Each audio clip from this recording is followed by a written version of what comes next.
Before we begin, a quick and important disclaimer. The following content explores the historical evolution of matrimonial law, social policy, and the history of censorship in the United States. This presentation is intended strictly for educational and entertainment purposes and does not constitute legal advice, professional counseling, or a substitute for seeking qualified legal representation. The historical trends and case studies discussed are contextualized within their specific eras and should not be applied to modern legal proceedings or personal domestic situations. Viewers are strongly encouraged to conduct their own due diligence and consult with licensed professionals regarding current laws in their specific jurisdiction. In 1920, the most powerful woman in America was nearly dismantled by a legal technicality that threatened to burn the entire film industry to the ground. Mary Pickford, known globally as America's sweetheart, had just committed what many considered a social felony. She had traveled to a tiny, dusty town in Nevada to exploit a legal loophole that would allow her to marry Douglas Fairbanks. The public was outraged, the courts were mobilized, and the very concept of the American family was suddenly under siege by the flickering images on a silent screen. You might think the culture wars of today are intense, but a century ago, the mere depiction of a woman leaving her husband was considered a threat to national security. We are entering an era where cinema didn't just reflect society. It was a radical engine for social engineering that taught an entire nation how to rethink the sanctity of the marriage contract. This is not just a history of movies. It is the secret history of how the American divorce was branded, marketed, and ultimately sold to a skeptical public through the most powerful propaganda tool ever invented. By the end of this deep dive, you will understand exactly why the modern complexities of relationships and the media you consume are still governed by the shadows of the 1920s. We are going to solve the mystery of how the U.S. film industry navigated a landscape of extreme censorship to become the primary driver of social change. See how the economic survival of Hollywood depended on its ability to make the taboo look glamorous, and how the legal battles of silent film stars paved the way for the personal freedoms many take for granted today. This is the masterclass on the intersection of law, art, and scandal that shaped the American century. To understand why divorce was such a volatile topic in early U.S. cinema, we first have to look at the Victorian hangover that dominated the early 1900s. At the turn of the century, marriage was not just a romantic choice. It was the bedrock of economic and social stability. In many states, obtaining a divorce was a Herculean task requiring proof of extreme cruelty, desertion, or adultery. The legal standard of the time was built on the concept of fault. For a marriage to end, one person had to be the villain, and the other had to be the victim. There was no such thing as a mutual realization that a relationship had simply run its course. This created a society of repressed narratives and paper marriages that were hollow on the inside but pristine on the outside. Then came the Nickelodeons. Suddenly, for 5 cents, the working class could enter a darkened room and see lives that looked nothing like their own. Early filmmakers realized early on that there was a massive appetite for domestic dramas. These weren't just stories of romance, they were stories of conflict. However, the industry was operating in a legal vacuum. In 1915, the Supreme Court ruled in Mutual Film Corporation v. Industrial Commission of Ohio that motion pictures were not protected by the First Amendment. They were considered a business, pure and simple, and therefore subject to government censorship. This meant that if a movie portrayed divorce too favorably, it could be banned entirely in certain states or cities. The filmmakers of the era had to become masters of subversion. They began to use a technique we might call the moral sandwich. They would show 80 minutes of high society decadence, infidelity, and the allure of a new life, only to spend the final 5 minutes delivering a heavy-handed moral lesson about the tragedy of a broken home. This allowed them to bypass the censors while still giving the audience exactly what they wanted: a glimpse into a world where the old rules didn't apply. Take, for example, the work of Cecil B. DeMille. In the late 1910s, DeMille revolutionized the divorce film, with titles like Don't Change Your Husband and Old Wives for New. These films were masterclasses in consumerist propaganda. They suggested that if a marriage was failing, it might not be because of a moral failing, but because the wife had let herself go or the husband had become boring. DeMille's films offered a revolutionary, albeit controversial, solution: the remarriage. By showing a couple getting divorced and then eventually finding their way back to each other, or finding more compatible partners, he sanitized the concept of the split. He made divorce look less like a social collapse and more like a necessary step in an individual's quest for happiness and self-improvement. But while the movies were experimenting with these themes, the real-life stars were living them out in ways that terrified the establishment. The case of Mary Pickford's divorce from Owen Moore is the definitive case study of this era. Pickford was the personification of innocence. She represented the girl with the curls, the virginal ideal of American womanhood. When she wanted to marry Douglas Fairbanks, she couldn't simply file for divorce in California, where the laws were restrictive and the wait times were long. Instead, she headed to Minden, Nevada. Nevada had realized early on that there was a massive economic opportunity in divorce tourism. By lowering the residency requirement to just 6 months and later to 6 weeks, they created what were known as divorce mills. Pickford's move to Nevada was a calculated legal gamble. She claimed residency, got her decree, and married Fairbanks days later. The backlash was instantaneous. The Attorney General of Nevada even attempted to sue to set aside the divorce, claiming she had committed fraud regarding her residency. This wasn't just a legal battle. It was a national referendum on whether a woman's personal happiness was more important than the sanctity of the institution. The 661 context of early cinema often refers to the specific archival reels and the intense cataloging of these domestic dramas that were once thought lost. These films provide a data set of how the American perception of fault began to shift. In the early 1920s, we see a trend in film scripts where the other woman, or the other man, stopped being portrayed as a demonic figure and started being portrayed as a legitimate alternative.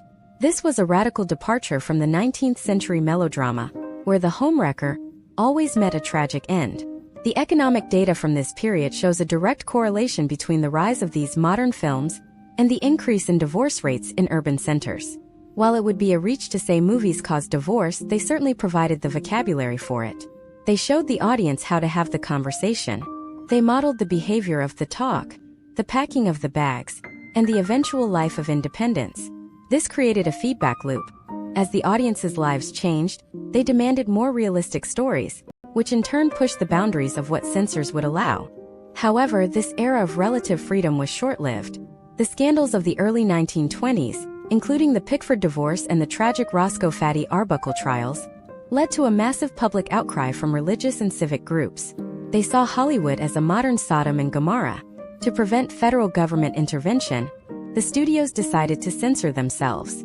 They hired Will H. Hays to head the Motion Picture Producers and Distributors of America. This was the birth of the Hays Code. The code was very specific about divorce. It stated that the sanctity of the institution of marriage and the home shall be upheld. Pictures shall not infer that low forms of sex relationship are the accepted or common thing. More importantly, it dictated that divorce shall not be treated lightly, and the reasons for divorce must be substantial. This meant that for nearly 3 decades, Hollywood was forced to backtrack. The deep dive into this transition reveals a fascinating period of creative frustration. Writers had to invent increasingly complex plot devices to allow characters to separate without violating the code. This led to the screwball comedy genre, where the entire plot was often about a divorced couple realizing they belong together, effectively satisfying the censors while still playing with the edgy theme of being single. We have to look at the step-by-step process of how a film moved from a script to a screened product in 1925 to understand the pressure these creators were under. Every line of dialogue regarding a separation was scrutinized. If a character suggested that they were happier now, the scene was often cut. If a woman was shown living independently and successfully after a divorce, she often had to suffer some form of social or emotional penance by the end of the film to satisfy the moral compensation requirement of the time. Yet, despite these restrictions, the genie was out of the bottle. The early 20th century cinema had already planted the seed of the individual over the institution. It had introduced the American public to the idea that a contract made in youth should not necessarily be a life sentence of misery. As we move further into this series, we will examine how these early silent battles evolved into the high-stakes legal dramas of the 1930s and 40s, and how the 661 era of film preservation is finally allowing us to see the uncensored versions of these stories that were hidden for decades. We are looking at a history of resistance, where art fought law, and in the process, changed the way every single one of us views the concept of happily ever after. To understand the sheer magnitude of the cultural shift we are discussing, you have to realize that in the early 1920s, divorce was not just a legal status. It was a logistical nightmare that required the precision of a military operation and the theatricality of a Broadway play. If you were a citizen in New York or South Carolina during this period, the law essentially demanded that you commit a crime or simulate one to escape a failing marriage. This era birthed the collusion farce, a bizarre legal ritual where a husband and wife who both wanted to separate would hire a professional photographer and a female actor, often called a correspondent, to stage an adulterous encounter in a hotel room. This was the only way to provide the state with the fault it required to grant a decree. Imagine if today, in 2026, you couldn't simply file for a no-fault dissolution on your smartphone.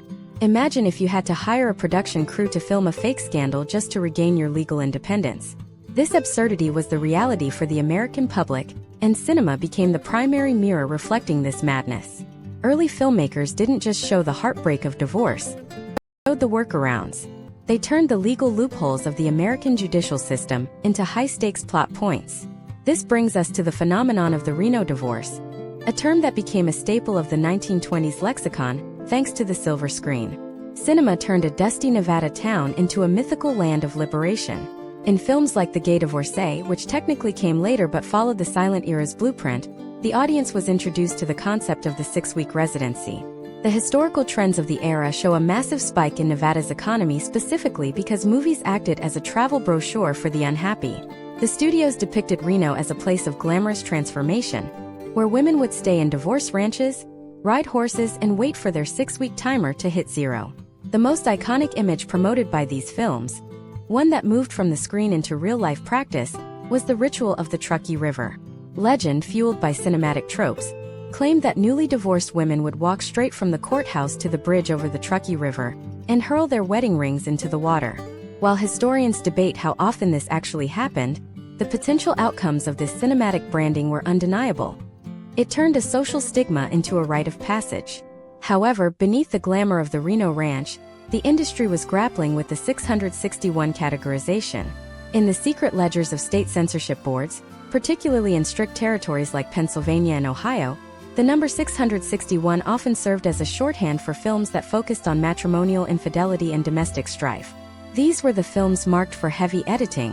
When we look at the archived reels today, we see the jagged cuts where censors literally snipped out frames of a woman looking too happy while living alone. The case study of the divorcee, released in 1930 but conceptualized during the transition from the silent era, offers the most profound look at this struggle. Starring Norma Shearer, this film was a tactical strike against the double standard. The plot is a masterclass in pre-code defiance. Jerry, played by Shearer, discovers her husband is having an affair. Instead of the traditional cinematic response of the time, which was to either suffer in silence or die in a tragic accident to provide a moral ending, Jerry decides to balance the books. She has her own affair and tells her husband about it with the same casual coldness he showed her. This film was a nuclear bomb in the American social landscape. It didn't just suggest that divorce was an option. It suggested that a woman had the same right to sexual autonomy and emotional retaliation as a man. The data from the 1930 box office shows that The Divorcee was a massive commercial success, proving that the American public was starving for narratives that reflected their actual messy lives, rather than the sanitized versions dictated by the church-led censorship groups. But why was Hollywood so obsessed with this topic? It wasn't just about art, it was about the economic engine of the studio system. The 1920s saw the rise of the new woman, the flapper who worked, smoked, and had disposable income. This demographic was the primary consumer of movie tickets. The studios realized that if they could sell the idea of the independent woman, they could sell everything that went with it, the fashion, the makeup, and the lifestyle. Divorce became a plot device to facilitate consumerist fantasies. A married woman in a movie was tied to a domestic setting. A divorced woman could go to parties, buy a new wardrobe, and drive a car. This created a fascinating conflict between the legal reality and the cinematic fiction. While the law made divorce a punishment, the movies made it a product. You can see this in the meticulously designed sets of the era. The Art Deco bachelor pads and the sprawling California bungalows shown in these films were designed to make the single life look infinitely more appealing than the cluttered, Victorian-style family homes of the previous generation. To see how deep this went, we have to examine the step-by-step breakdown of how a script from this period navigated the censors. First, the writer would establish a valid grievance. This was usually extreme neglect or a clear violation of trust. Second, they would introduce a secondary love interest who represented the modern man, someone who respected the woman's intellect and freedom. Third, they would include a scene of legal consultation, which served as a guide for the audience on how to navigate their own potential filings. Finally, they would deliver the moral compensation. This was the trickiest part. To satisfy the censors, the film had to end with the character either realizing the error of their ways or finding a superior marriage. But the audience was smart. They learned to ignore the final 3 minutes of the movie. They were there for the middle 60 minutes where the characters lived without the weight of their vows. This created a generation of Americans who were legally married, but mentally prepared for the possibility of an exit. This psychological shift is what truly terrified the establishment and led to the eventual tightening of the Hays Code. As we look at these films through the lens of 2026, we see the foundations of our modern media landscape. The divorce film was the precursor to the reality TV and social media culture of today, where personal drama is monetized and curated for public consumption. The silent stars like Mary Pickford and Norma Shearer were the original influencers, navigating their private tragedies under the glare of the studio lights to provide a roadmap for a nation in transition.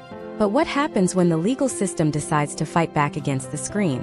What happens when the very stars who promoted these new freedoms find themselves trapped by the same laws they tried to subvert? In the next part, we are going to look at the secret blacklist, the stars whose careers were destroyed not because they were bad actors, but because their personal lives became too modern for the public to handle. We will uncover the hidden files of the Hays office and see the direct correspondence between government officials and studio heads that sought to ban divorced women from the screen entirely. The war for the American soul was just beginning, and the next casualty was going to be the biggest star in the world. The next casualty in this war for the American soul was not a film or a script, but the very people who lived them. To understand the transition from the freewheeling silent era to the iron-fisted control of the 1930s, we have to look at the professional execution of the most famous people on Earth. This was the era of the secret blacklist, a period where your marital status was a more significant predictor of your career survival than your talent or your box office draw. This systematic purging was led by Will H. Hays and his newly formed Motion Picture Producers and Distributors of America. Hays didn't just want to edit movies. He wanted to edit the lives of the people who made them. He introduced the morality clause, a legal lethal injection for any career that dared to deviate from the established norm. Imagine if you are a modern citizen named Jordan in the year 2026. You are a high-level executive or a popular content creator. One morning, you decide that your marriage is no longer working. In 2026, you might post a respectful announcement, file the papers, and continue your career with minimal disruption. But if Jordan were living in 1926, that same decision would trigger a morality clause in their contract. This clause stated that if an artist conducted themselves in a manner that offended public decency or morality, the studio had the unilateral right to terminate their contract without pay and effectively ban them from the industry. Divorce, in the eyes of the Hays office, was often the primary trigger for these clauses. It was seen as a breach of the public trust, and the studios, terrified of federal censorship, were more than happy to sacrifice their biggest stars to appease the moral guardians of the era. This brings us to the case study of how these clauses were actually deployed. We have to look at the step-by-step destruction of a star's reputation. First, the gossip columns, often fed directly by the studio's own publicity departments, would begin to run blind items about domestic trouble. These were designed to test the waters of public opinion. If the backlash from religious groups was too high, the studio would move to the second step, the forced reconciliation. Stars were often ordered to go on second honeymoons or release staged photographs of domestic bliss to quell the rumors. If the star persisted in seeking a legal separation, the third step was the activation of the morality clause. The studio would cancel all upcoming projects, scrub the star's name from promotional materials, and in some cases, even buy back the rights to their previous films to keep them out of circulation. This was the industrialization of shame. The historical trends of this period show a significant drop in the number of films featuring divorced protagonists between 1924 and 1929. The data suggests that for every one film that tackled the subject honestly, there were 10 that were shelved or rewritten to include a tragic death instead of a divorce. The 661 categorization became the red flag in the studio archives. Any script tagged with this number was subjected to the 13 points, a set of rigorous standards established by Hays in 1921. Point number 1 was the most devastating. No film could depict the unpunished violation of the marriage vow. This meant that if a character wanted a divorce, they had to be the villain, and they had to lose everything, their wealth, their children, and their social standing by the final frame. Consider the case of the silent film actress Mabel Normand. While her career was hit by multiple scandals, her inability to maintain a traditional domestic image made her a primary target for the morality police. The potential outcomes for someone like Normand were limited. Once the Hays office decided that a star's personal life was a liability, they were effectively erased. This wasn't just about protecting the audience, it was about protecting the bottom line. The studios realized that a single messy divorce in the headlines could lead to a boycott of a $10 million production. Therefore, it was cheaper to destroy a career than to risk a box office failure. The economic impact of this was profound. Studios began to move away from the sophisticated, adult-oriented domestic dramas of the early 1920s and toward more juvenile, safe content. This created a dual market strategy. In large urban centers like New York and Chicago, where the public was more progressive, the studios would secretly release slightly less censored versions of films. But for the rest of the United States, the versions were stripped of any nuance. This is why many of the films in the 661 archive have multiple surviving versions with vastly different endings. In one version, the couple might find a way to coexist independently. In the version sent to the Midwest, the wife might return to her husband in tears, begging for forgiveness for even thinking about a life of her own. For the American public, this created a massive psychological disconnect. While their own lives were being transformed by the pressures of the post-war economy and the changing roles of women, the screen was telling them that any move toward independence was a path to ruin. We see this reflected in the letters written to fan magazines in the mid-1920s. Readers were increasingly frustrated, asking why the movies no longer looked like real life. This frustration was a pressure cooker that would eventually lead to the pre-code explosion of the early 1930s, but for now, the lid was being held down by the most sophisticated propaganda machine the world had ever seen. The Hays office even maintained a secret document known as the Doom Book. This was an informal list of actors, directors, and writers whose personal lives were deemed too risky for the new era of social hygiene. If your name appeared in the Doom Book, your agents would stop calling. Your scripts would be returned unopened. This was a form of professional exile that forced many of the industry's most creative minds to either live a lie or leave the country. The history of early U.S. cinema is littered with the names of those who chose to leave, taking their talents to Europe or Russia, where the laws of the screen were not yet governed by the morality of the American heartland. But even with the Doom Book and the morality clauses, the studios couldn't completely stop the tide. They were facing a new problem: the rise of the independent production company. These smaller outfits didn't belong to the MPPDA and therefore weren't bound by the Hays rules. They began to produce what were known as hygiene films or exploitation films. These movies would tackle the forbidden topic of divorce under the guise of being educational warnings. They would show the darkest, most salacious details of a marriage falling apart, then add a 2-minute prologue from a fake doctor claiming the film was a public service. This was the first major crack in the wall of censorship, and it revealed a shocking truth that the major studios had been trying to hide. The truth was that the American public didn't just want to see divorce. They were willing to pay a premium for it. The data from these independent screenings showed that audiences were flocking to see the very things the Hays office had banned. This created a massive financial incentive for the big studios to find a way to cheat their own system. They began to develop a new kind of cinematic language, a series of codes and metaphors that could signal a divorce or an affair to an adult audience while sailing right over the heads of the censors. This cat-and-mouse game would define the next decade of filmmaking, but it also set the stage for a legal showdown that would change the definition of free speech in America forever. The question then became, who really owned the image of the American family? Was it the artists who created it, the studios that funded it, or the government that regulated it? As the 1920s drew to a close, this tension reached a breaking point. But just as the industry was preparing for this battle, a new technology arrived that would change the rules of the game yet again. The arrival of sound didn't just make the movies talk.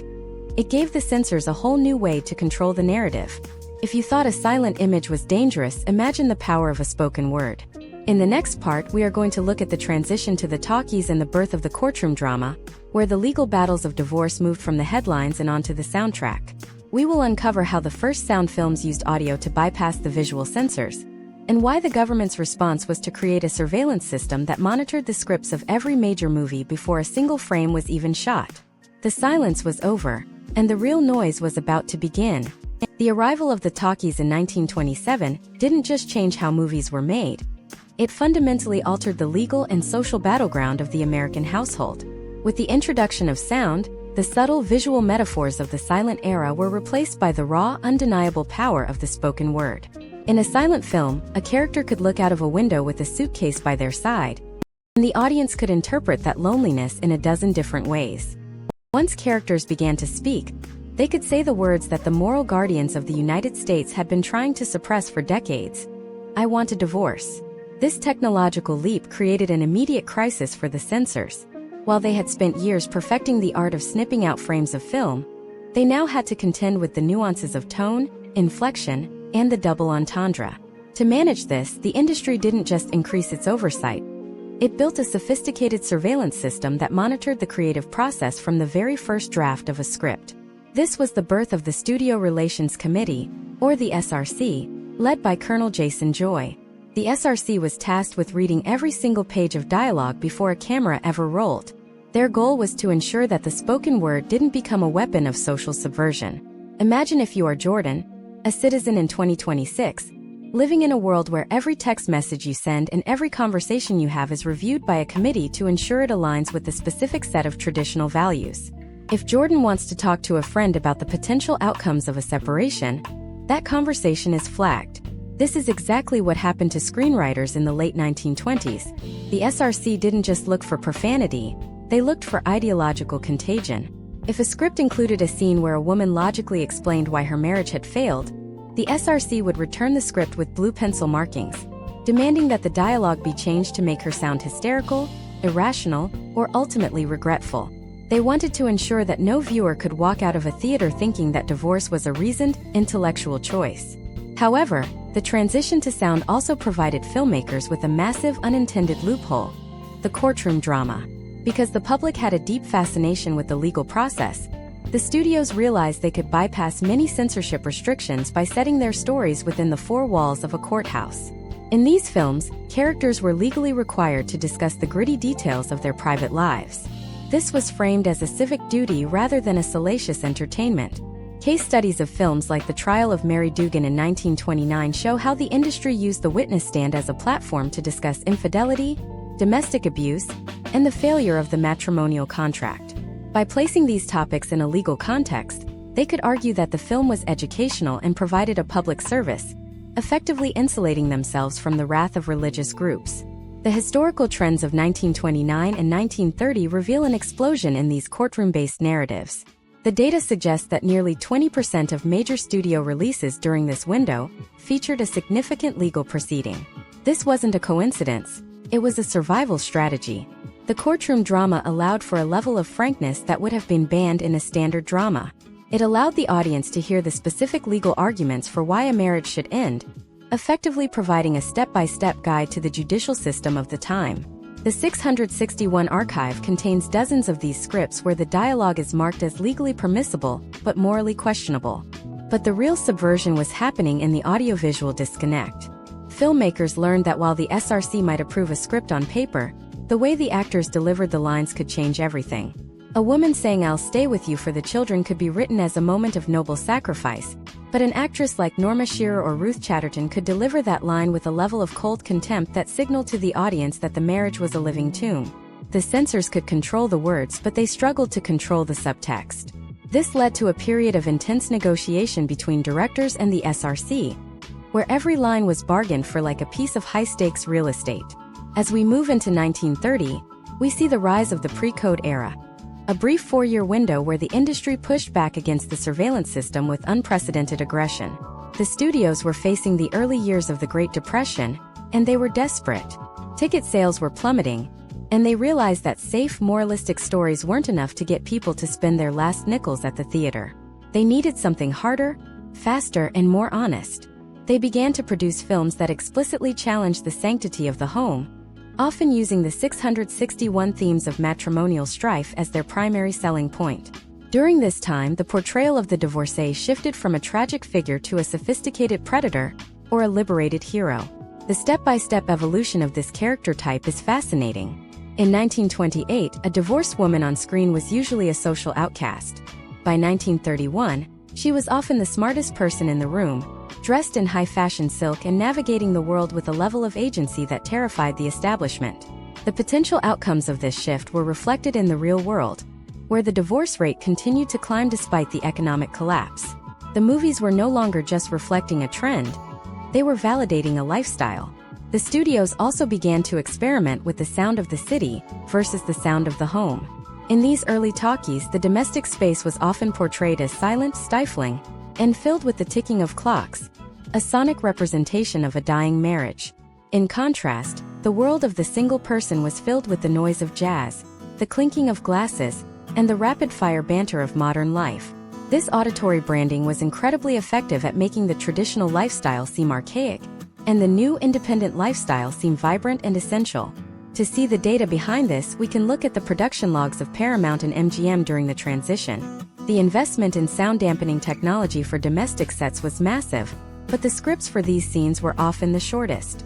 The studios were literally investing in the silence of the marriage. Conversely, the scenes set in nightclubs or law offices were packed with dialogue, fast pacing, and overlapping sound. They were selling the excitement of the aftermath, the life that begins after the decree is signed. But as the films got louder and the themes got bolder, forces of opposition were regrouping. The Catholic Legion of Decency was being formed, and they weren't interested in negotiating with the SRC or Jason Joy. They saw the talkies as a direct threat to the moral fabric of the United States. They began to organize nationwide boycotts, not just of specific films, but of entire theater chains. This put the studios in a vice grip. They needed the scandalous content to survive the Depression, but the scandal itself was threatening to destroy their distribution networks. This tension created a bizarre environment where the 1930s became a decade of two halves. The first half was a wild, uncensored exploration of the limits of the matrimonial contract. The second half would become the most restrictive period in the history of American art. But before the door slammed shut, we saw the release of some of the most radical films ever made in the US, films that wouldn't be allowed to be shown in their original form for another 40 years. These are the films that constitute the heart of the 661 archive. The question for the studios in 1932 was simple. How much longer could they play this game? They were making money by breaking rules, but the people who made the rules were starting to write their own laws. The industry was about to face a showdown that would lead to the appointment of Joseph Breen, a man who would make Will Hayes look like a liberal. But before Breen took over, Hollywood went on one last glorious bender of domestic rebellion. In the next part, we are going to dive into the peak of the pre-code era, the years of 1932 and 1933, where the divorce film became the most popular genre in the country. We will look at the films that were so scandalous they were seized by local police and why the 661 files from these 2 years are the most heavily redacted in existence. The fight was no longer about a suitcase or a courtroom. It was about the right to depict the total collapse of the American dream, and the industry was about to go all in. The year 1932 marked the moment the American film industry stopped asking for permission and started taking what it wanted. The United States was in the deepest trough of the Great Depression, and the major studios were standing on the edge of a financial abyss. In this atmosphere of economic desperation, the survival of the industry depended on one thing: giving the public exactly what the moral guardians said they couldn't have. This was the peak of the pre-code era. A 2-year window where the 661 files expanded from a few slim folders into massive, bulging ledgers of domestic rebellion. The studios realized that the potential outcomes of being safe were bankruptcy, while the potential outcomes of being scandalous were packed houses and record-breaking profits. To understand the intensity of this era, imagine a citizen today named Alex in the year 2026. Alex lives in a world of high-speed information, where the complexities of relationships are dissected on social media and documented in real time. If Alex decides to enter a non-traditional living arrangement or pursue a divorce without a clear villain, it is considered a personal choice. But in 1932, if a character like Alex appeared on a movie screen making those same choices, it was viewed as a direct assault on the American government. Yet, the studios leaned in. They didn't just show divorce, they showed the absolute failure of the traditional nuclear family as a viable way of life. The primary case study of this radical shift is the 1932 film The Animal Kingdom. This movie is a masterpiece of subversion that targeted the very core of the 661 categorization. The plot follows a sophisticated man who must choose between two women: his legal wife and his long-term intellectual partner and former lover. In any other era of American cinema, the legal wife would be the hero and the lover would be the villain. But The Animal Kingdom flipped the script. It portrayed the legal wife as a manipulative, materialistic social climber who used her marital status as a weapon. Conversely, the lover was portrayed as a noble, independent artist who truly understood the protagonist's soul. By the end of the film, the hero leaves his wife, telling her that she is the true mistress because their relationship is based only on a legal contract and physical attraction, while his bond with the other woman is the real marriage. This was a total inversion of social values. The step-by-step breakdown of how this film made it past the censors is a lesson in creative warfare. First, the writers used highly intellectual, rapid-fire dialogue that often went over the heads of the less educated local censors.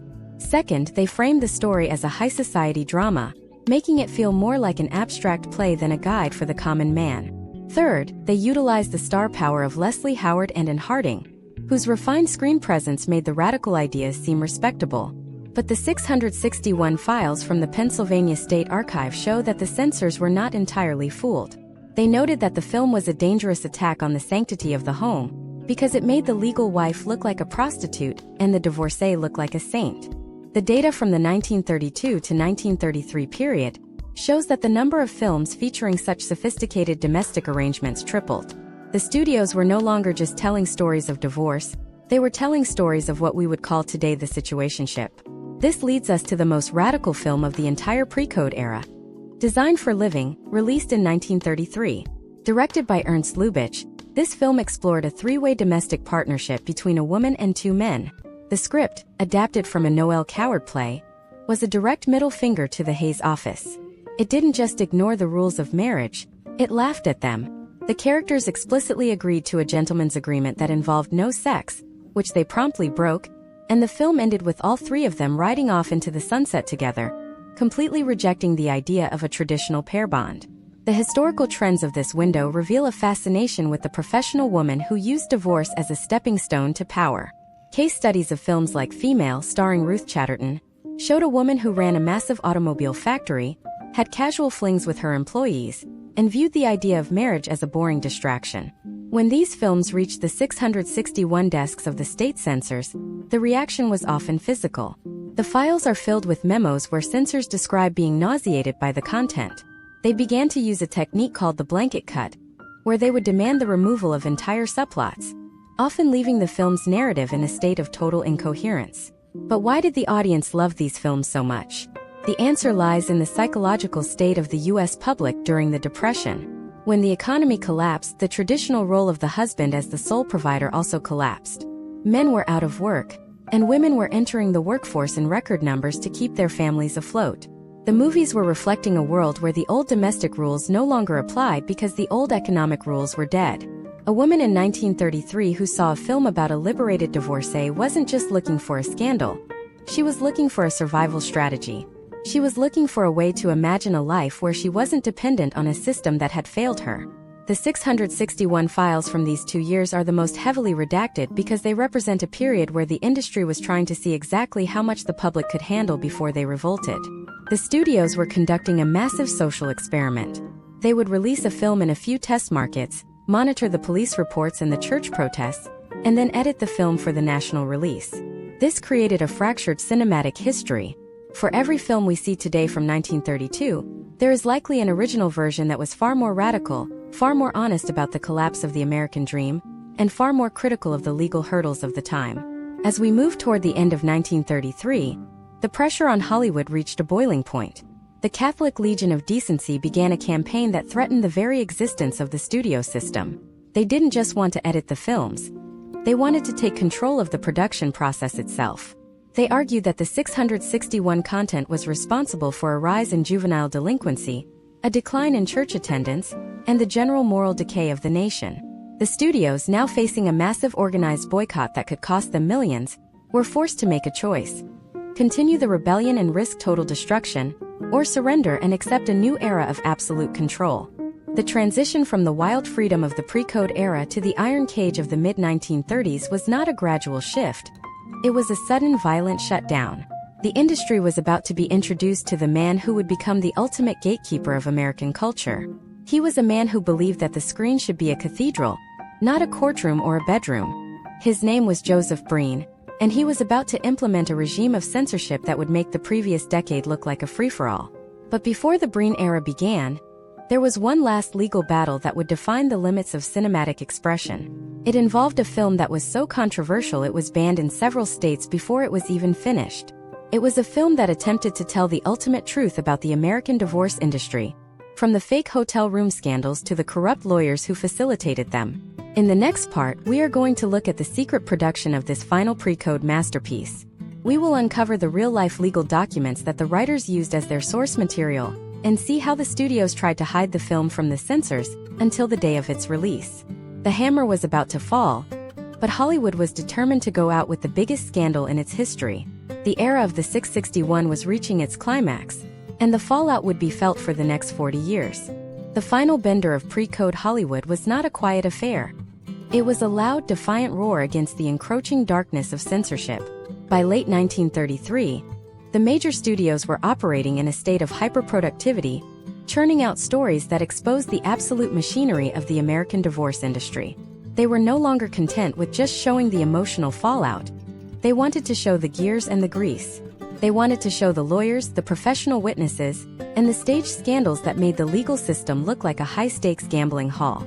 This was the era where the 661 archive became a repository for what was essentially a series of training manuals for social rebellion. Imagine if you are Alex, a citizen in 2026.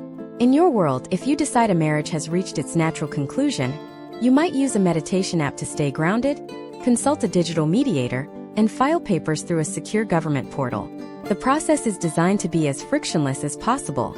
But if Alex were transported back to 1933, they would find themselves in a world where the law demanded a performance. To get a divorce in states like New York, Alex would have to participate in the hotel room setup. This was a choreographed ritual where Alex would hire a professional photographer and a woman who was paid to be found in a state of undress in a hotel room at 2 a.m. A private investigator would then burst through the door, snap a flashbulb photo, and that photo would become the fault evidence required by the court. Early cinema didn't just hint at this, it put it center stage. In the 1932 film The Divorce Racket, the audience was given a step-by-step breakdown of how these fraudulent scandals were manufactured. The film showed the lawyer coordinating with the hotel staff, the hiring of the correspondent, and the specific ways to frame the photograph to satisfy a judge. This was the ultimate nightmare for the censors. They weren't just worried about immorality. They were worried about the legal literacy of the public. If the movie showed how easy it was to cheat the system itself would lose its authority. The historical trends of 1933 show a massive spike in these staged adultery cases, and the moral guardians of the time blamed the cinema for providing the blueprint. The 661 files from the Pennsylvania State Board of Censors for this period are a battlefield of red ink. In one specific case study involving the film Night Court, released in 1932, the censors demanded the removal of an entire sequence that detailed how a corrupt judge took kickbacks from divorce lawyers. The data from the archival record shows that the board was particularly sensitive to any scene that suggested the law was a business rather than a moral pillar. They cut shots of money being exchanged under tables and dialogue that mocked the sanctity of the courtroom. They wanted to maintain the illusion that the law was a sacred, untouchable force, even as the movies were screaming that it was for sale. The economic data from the late 1933 boycotts provides a chilling look at the power of organized opposition. The Catholic Legion of Decency had mobilized nearly 11 million members who signed a pledge to avoid any theater showing what they deemed filthy films. The potential outcomes of this boycott were catastrophic for the studios. Ticket sales in major Catholic hubs like Chicago, Boston, and New York dropped by as much as 25% in a single month. For an industry already struggling with the Great Depression, this was a death sentence. The studios were forced to realize that their rebellion had a price tag they could no longer afford to pay. This led to the most significant administrative shift in the history of U.S. media: the implementation of the Production Code Administration, or the PCA, in July 1934. The studios didn't just agree to follow the rules. They handed the keys to the kingdom to Joseph Breen. Breen was a man who viewed cinema through a strictly theological lens.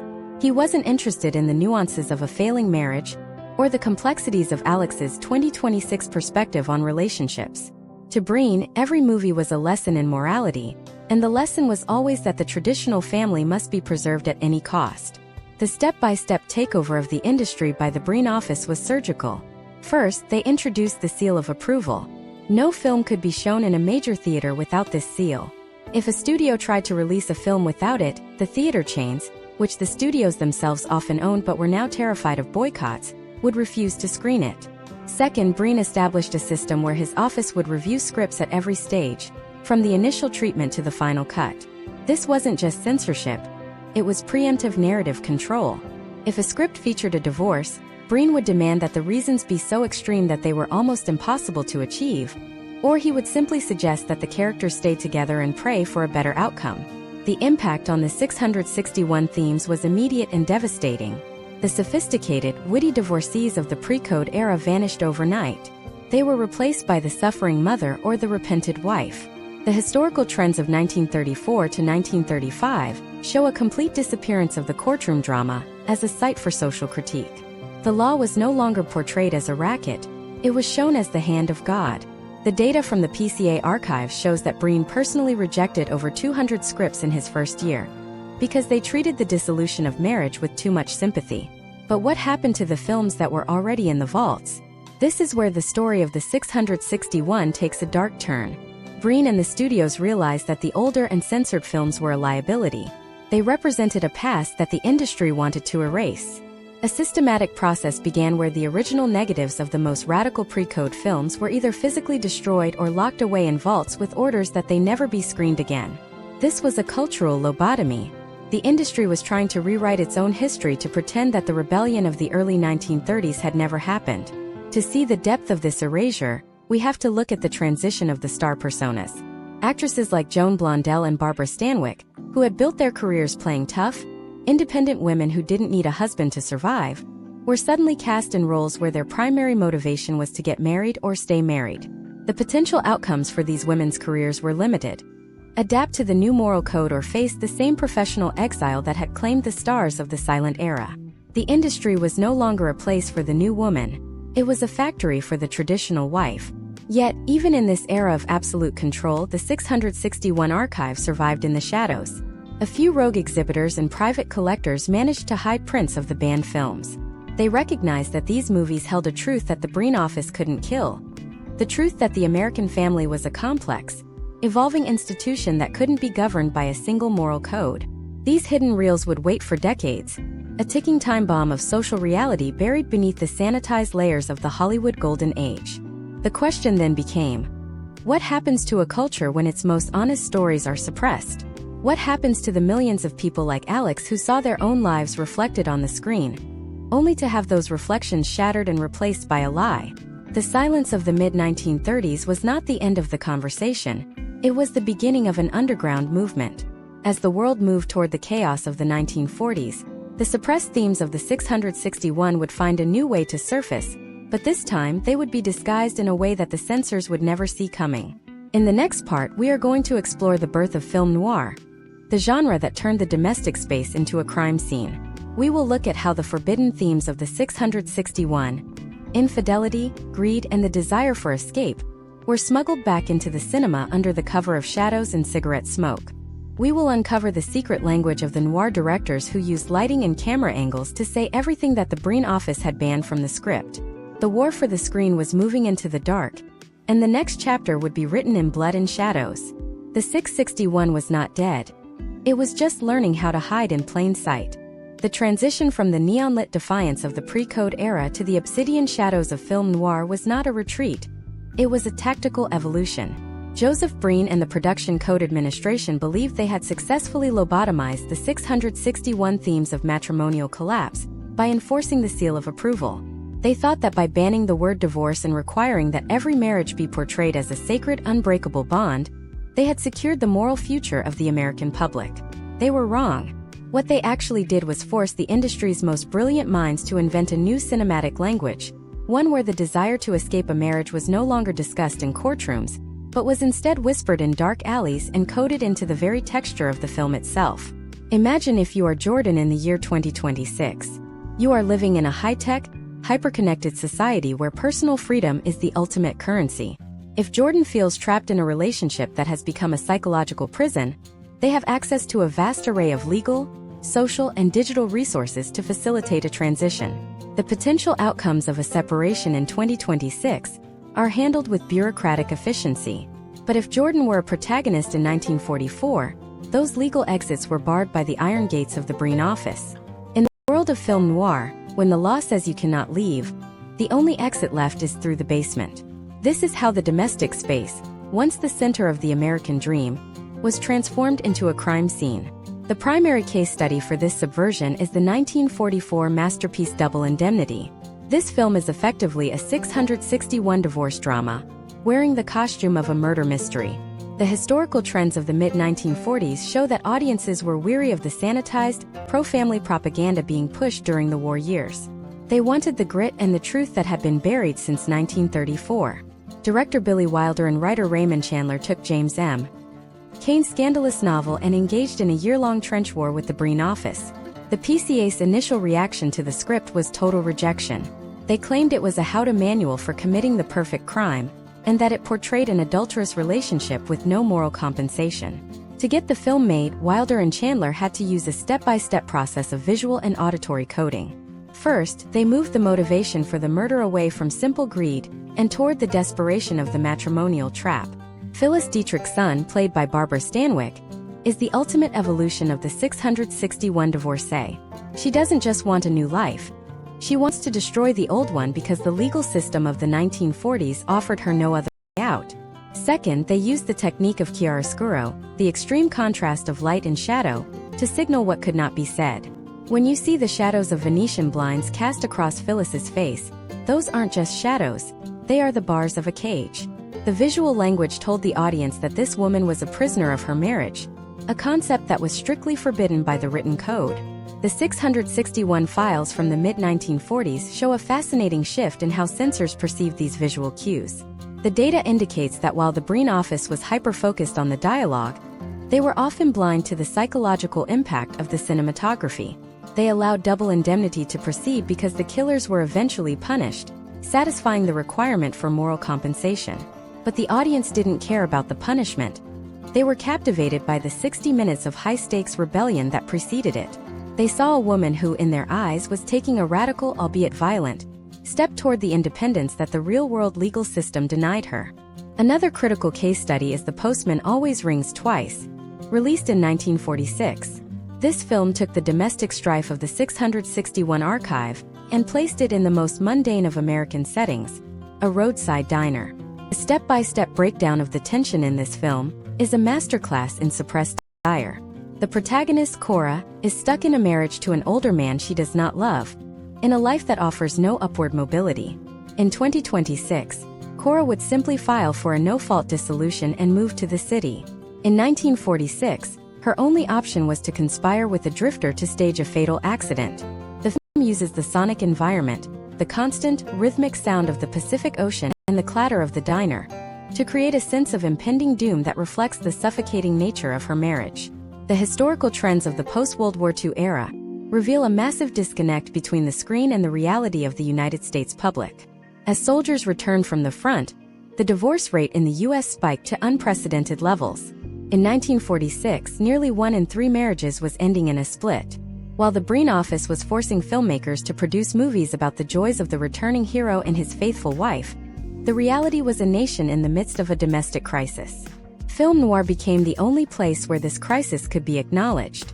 The 661 themes were smuggled back into the culture under the guise of sociopathic behavior.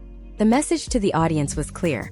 If you are unhappy in your marriage and the law won't let you leave, you are one step away from becoming a criminal.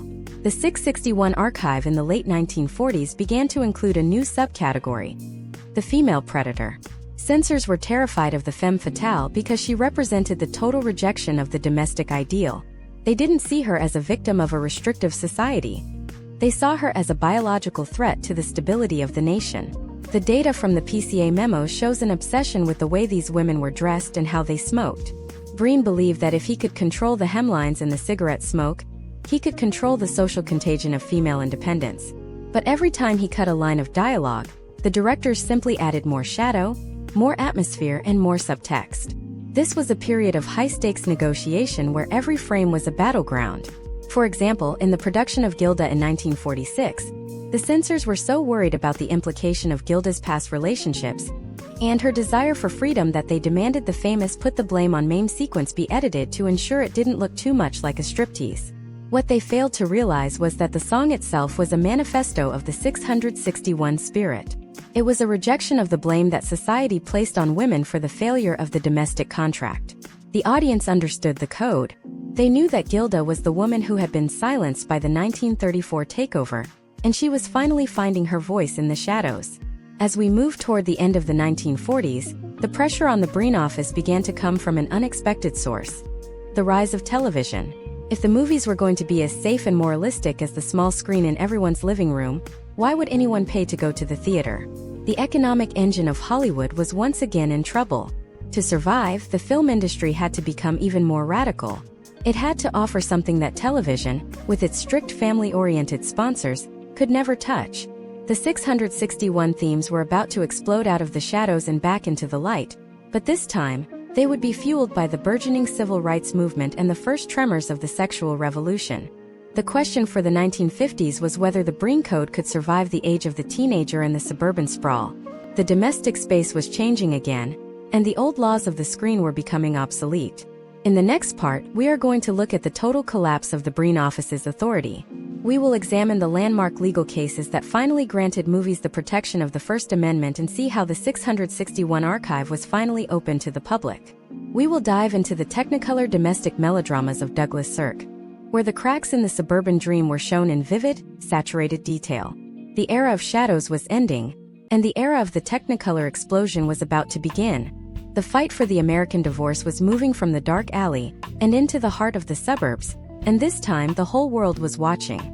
The era of the Technicolor explosion was about to begin. The fight for the American divorce was moving from the dark alley and into the heart of the suburbs, and this time the whole world was watching. By 1950, the United States was entering a period of profound contradiction.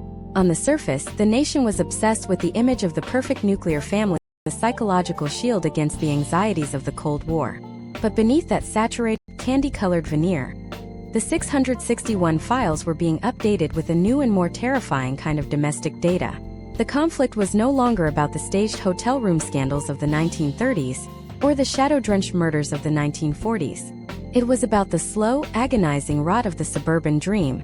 This was the decade of the Gilded Cage, where the cinema of divorce evolved into the cinema of the emotional breakdown. To understand this shift, we have to look at the legal and economic earthquake that hit Hollywood in 1948, the Paramount Decree. For decades, the major studios had owned the theaters, allowing them to force-feed the public a steady diet of moralistic content sanctioned by the Breen office. But the Supreme Court ruled that this vertical integration was an illegal monopoly. The studios were forced to sell their theater chains. This was a catastrophic blow to the authority of the production code. Suddenly, independent theater owners were free to screen whatever they wanted, including foreign films from Europe that treated divorce, infidelity, and sexuality with a frankness that made the Hays Code look like a children's book.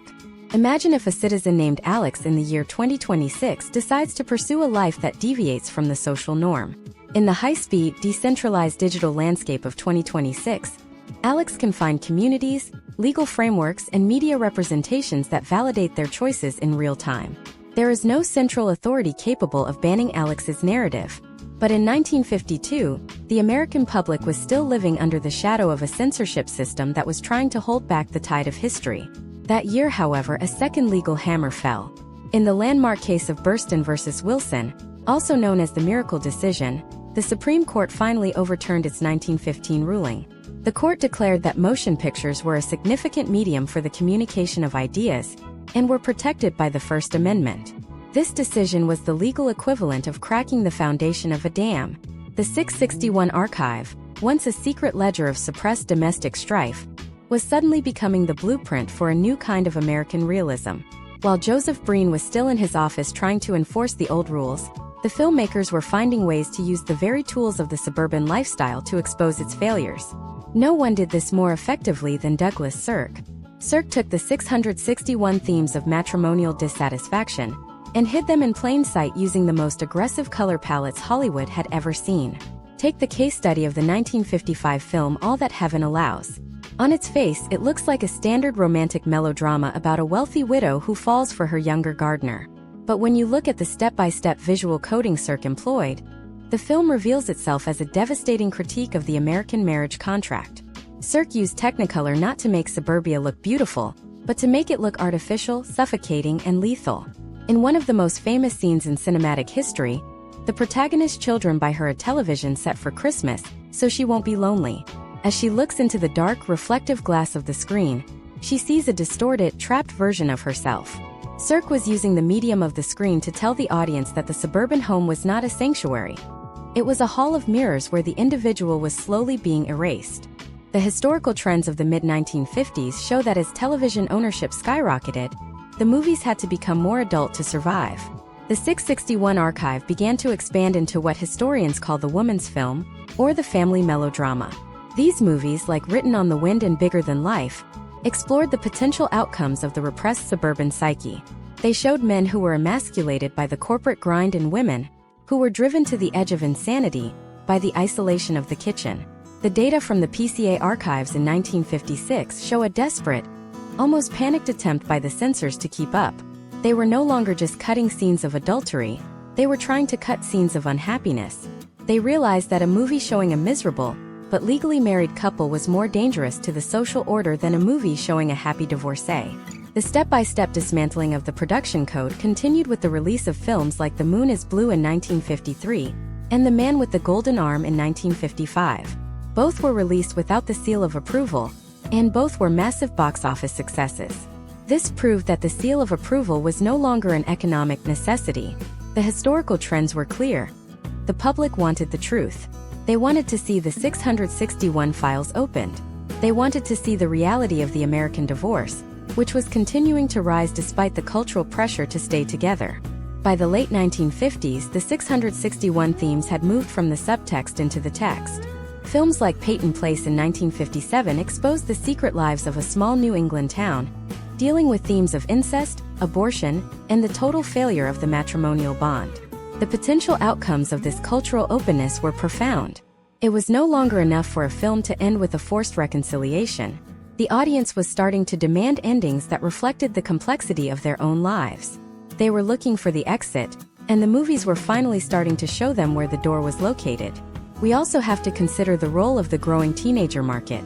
For the first time, the United States had a demographic with disposable income that didn't care about the traditional values of their parents. The 661 themes of rebellion against the home were exactly what this demographic wanted to consume. Rebel Without a Cause in 1955 wasn't just a movie about a restless youth. It was a movie about the total collapse of parental authority and the failure of the post-war domestic project. The data shows that the studios began to pivot their entire marketing strategy toward this younger, more skeptical audience, effectively abandoning the moral guardians who had controlled the industry for 30 years. As we reached the end of the 1950s, the Breen Code was a ghost of its former self. Joseph Breen had retired in 1954, and his successors lacked the theological fervor or the industrial leverage to maintain the blockade. The 661 archive was no longer a secret. It was the primary source material for a new generation of filmmakers who were ready to tear down the last remains of the Gilded Cage. The Technicolor explosion had served its purpose. It had highlighted the cracks in the suburban dream so clearly that they could no longer be ignored. The question now was no longer whether divorce could be shown on screen, but how it would be shown in a world where the old rules were dead. The 1960s were looming, and with them came a revolution that would make the pre-code era look like a Sunday school picnic. The industry was about to trade its censors for a rating system, and the 661 was about to become the mainstream. In the next part, we are going to look at the total death of the Hays Code. We will dive into the production of Who's Afraid of Virginia Woolf? And see how a single film forced the industry to finally admit that the American marriage was a battlefield. We will look at the birth of the MPAA rating system and how it changed the way we consume domestic drama forever. The war for the screen was almost over, and the truth was about to be rated R. The 661 files were about to become the new American canon. The 1960s did not arrive with a whisper. They arrived with the sound of a sledgehammer hitting the walls of the American living room. The Production Code Administration was struggling to maintain its grip on an industry that was increasingly looking toward Europe for inspiration, where filmmakers were already treating domestic strife with a level of brutal honesty that made the American studio system look like a relic of a bygone century. The 661 files were no longer just about matrimonial infidelity or the logistics of a Nevada residency, They were about the total disillusionment of a generation that had grown up on the saturated Technicolor lies of the 1950s. The historical trends of 1960 to 1965 show a dramatic increase in films that pushed the boundaries of permissible speech, but the real explosion was triggered by a script that was so raw, so profane, and so honest about the failure of a marriage that it forced the industry to choose between its soul and its survival. Enter the case study of Who is Afraid of Virginia Woolf? In 1966, this film was a cultural tactical nuke. Directed by Mike Nichols and starring Elizabeth Taylor and Richard Burton, it was based on the Edward Albee play that had already shocked Broadway. The story is a relentless 3-hour descent into the psychological warfare of a middle-aged couple, Martha and George. It did not just show a divorce in progress. It showed a marriage that had become a mutually assured destruction pact. The step-by-step conflict between Warner Brothers and the Production Code Administration was unprecedented in the history of the U.S. film industry. The censors, led by Jeffrey Sherlock, demanded the removal of specific words and phrases that had been strictly forbidden since 1934. They argued that the film violated the most basic tenets of the code regarding the sanctity of the home and the use of vulgarity. Imagine if Jordan, a citizen in 2026, were to stream this film today. In the world of 2026, the language and emotional intensity of Virginia Woolf are standard for prestige dramas. Jordan lives in a society where the complexities of emotional abuse, domestic manipulation, and the performative nature of relationships are discussed openly in therapy, on social media, and in digital town halls. But in 1966, hearing those words and witnessing that level of domestic vitriol coming from the most famous couple in the world was a seismic event. It was the first time the United States public was forced to confront the idea that the home was not a place of safety, but a place of combat. The potential outcomes of this film were binary. Either it would be banned and the code would remain, or it would be released and the code would die. Warner Brothers took the gamble of the century.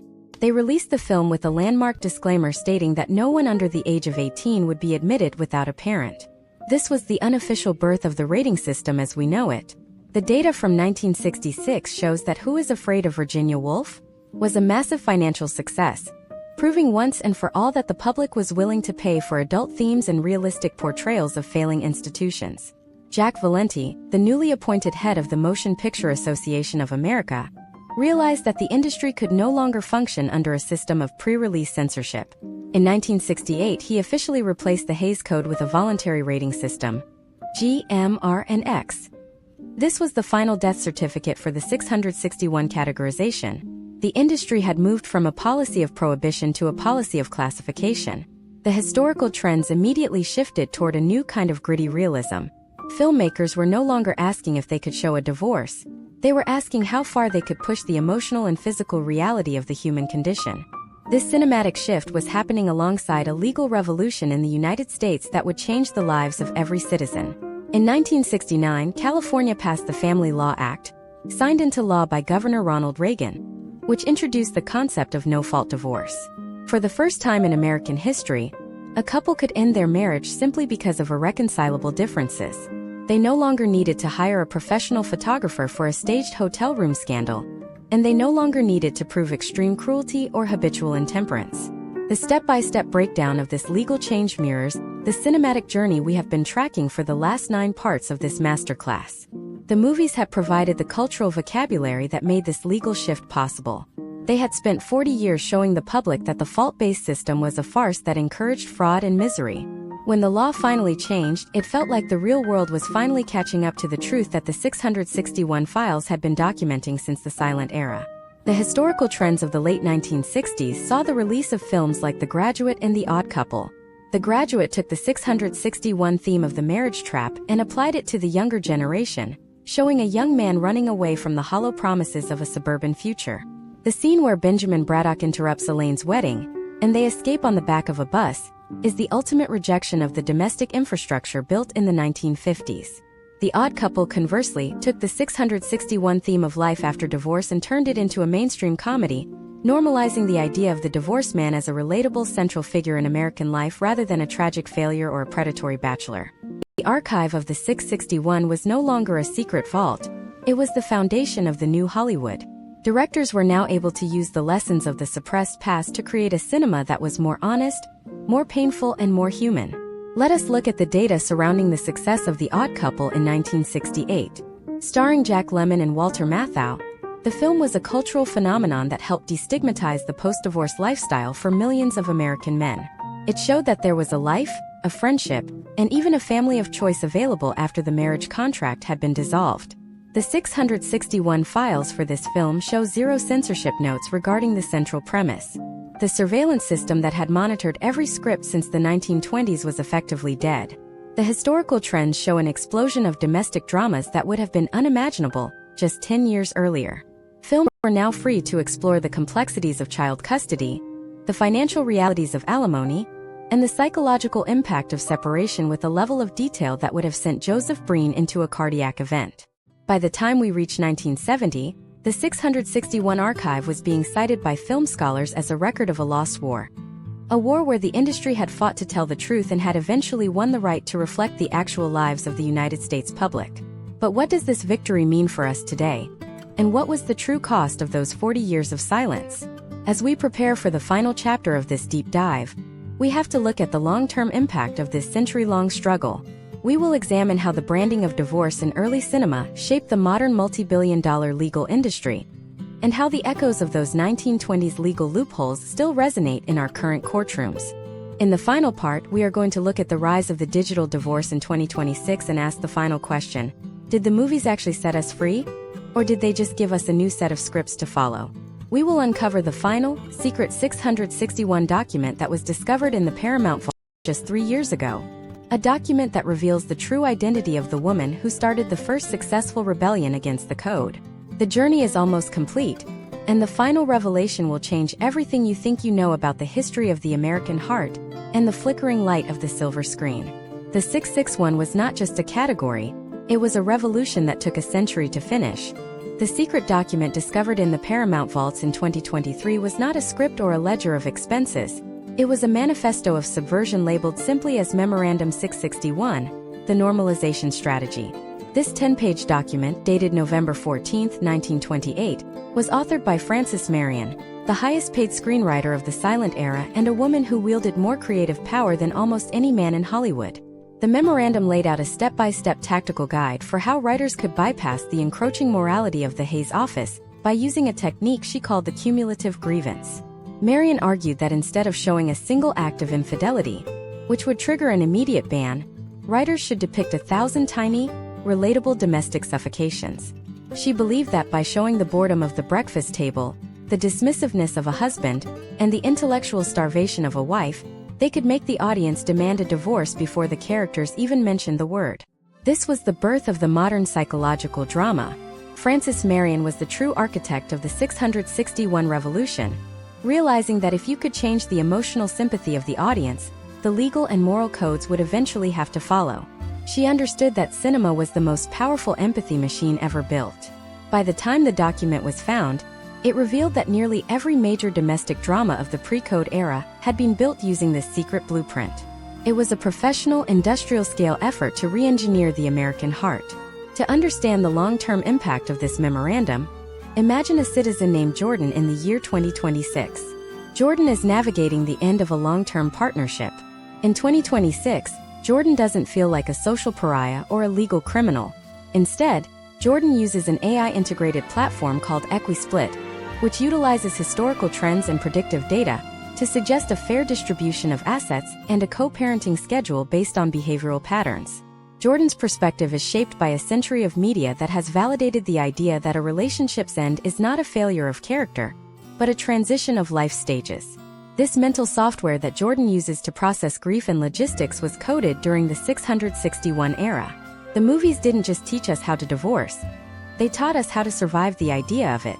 The historical trends of the late 1970s represent the final maturation of the 661 project. Case studies of the 1979 film Kramer vs. Kramer show the total inversion of the early 1900s melodrama. In 1910, a woman leaving her child was the ultimate cinematic sin, a character who had to be punished with death or total ruin. But in Kramer vs. Kramer, Meryl Streep's character Joanna is given the space to explain her departure as a necessary act of self-preservation. The film does not provide a villain. It provides two people trapped in a system that no longer fits their reality. The data from the 1980 box office shows that this film was the #1 movie of the year, proving that the United States public had completely internalized the lessons of the 661. They were no longer looking for a moral lesson, they were looking for a mirror. However, the 661 era also gave birth to a massive, multi-billion-dollar economic engine, the divorce industry. Early cinema didn't just market the idea of freedom, it marketed the tools of it. The glamour of the Reno divorcee in 1930s films led to a massive increase in legal specialization. Law firms began to brand themselves much like movie studios, using the same high-end aesthetics and dramatic rhetoric. The potential outcomes of a high-profile split became a form of public entertainment, a trend that began with Mary Pickford and continues today in 2026 with the algorithmic tracking of celebrity settlements. We are living in a world where the legal process has been fully cinematized. We must also analyze the psychological cost of this transition. While the 661 provided a pathway to independence, it also introduced the concept of disposable domesticity. The historical trends of the 1980s and 90s saw a rise in what sociologists call the cinematic expectations of romance. People began to compare their real-life marriages to the high-stakes, scripted passion of the screen. When their reality failed to match the lighting and the dialogue of a Hollywood production, they turned to the 661 exit. This created a feedback loop where cinema was both the cause of domestic dissatisfaction and the primary provider of the solution. Step by step, we can track how the 661 archive moved from a secret list of banned topics to the primary source material for our modern digital lives. In 2026, the way we present our personal lives on social media is a direct descendant of the Studio Relations Committee guidelines. We censor ourselves according to the algorithms of the day, much like screenwriters censored themselves for Joseph Breen. We use filters and curated captions to provide a version of our lives that is either perfectly moral or perfectly scandalous, depending on what the current market demands. The 661 is no longer a folder in a vault. It is the code that governs our social interactions. The final revelation from the Paramount document is a single line scrawled in the margin by an unknown censor in 1934. We can stop the movies, but we cannot stop the eyes that have already seen them. This is the ultimate truth of the 661. Once the American public saw a different version of their lives, a version where they had agency, where their happiness mattered more than an archaic contract, and where the law could be challenged, there was no going back. The Hays Code was a finger in a dike that had already burst. The 661 was the water that reshaped the landscape of the United States. As we conclude this deep dive, we have to recognize that the history of early cinema and divorce is not a closed chapter. It is an ongoing battle for the control of the American narrative. In 2026, we are facing new forms of censorship, invisible algorithms that decide which stories are shown and which are suppressed based on engagement metrics and political pressure. We are entering a new 661 era, where the forbidden topics are not adultery and divorce, but the deeper, more complex truths about our changing economy and our fractured social contracts. The tools of subversion used by Frances Marion and Cecil B. DeMille are more relevant now than they were a century ago. If you want to understand the future of the American family, you have to look at the stories that are currently being suppressed. You have to look at the narratives that the major platforms are afraid to monetize. The 661 was a revolution because it spoke the truth when the law demanded a lie. As we move forward into the mid-2020s, the question is, who will be the next Frances Marion? Who will find the new secret language to tell the truth about our modern lives? The cycle of censorship and rebellion is the heartbeat of American culture. The 661 files taught us that no matter how much you try to sanitize the screen, the reality of human experience will always find its way into the light. We have traced the journey from the dusty courtrooms of Nevada to the digital mediators of 2026, and the message remains the same. The truth is the only script that matters. But there is one more secret buried in the archives. A final piece of evidence that suggests the 661 categorization was actually inspired by a real-life legal case that was so scandalous it was purged from every official record in Washington, D.C. This case involved the highest levels of the U.S. government and a silent film star whose name you have never heard. In our next series, we are going to dive into the lost files of the 1921 purge. We will uncover the identity of the star who was erased from history to protect a presidency, and show you the forbidden footage that was smuggled out of Hollywood in a lead-lined box. The 661 was just the beginning. The real secrets are still waiting in the dark.